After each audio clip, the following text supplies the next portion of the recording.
Automaattiset ajatukset. Meiltä löytyy kahdenlaisia automaattisia ajatuksia.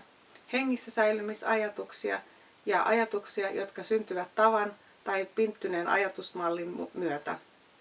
Hengissä säilymisajatuksilla on ollut hyvin tärkeä rooli aikaisemmassa elämässämme, mutta nykyään ne eivät ole enää niin tarkoituksenmukaisia, koska ne saattavat laueta ihan mistä tahansa pienestä häiriötekijästä tai jos joku kriisi laukeaa päälle, esimerkiksi parisuhderiita.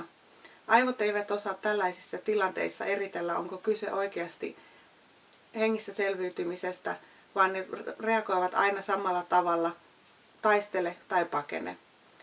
Muut automaattiset ajatukset tulevat opituista tavoista ja toistetuista ajatuksista.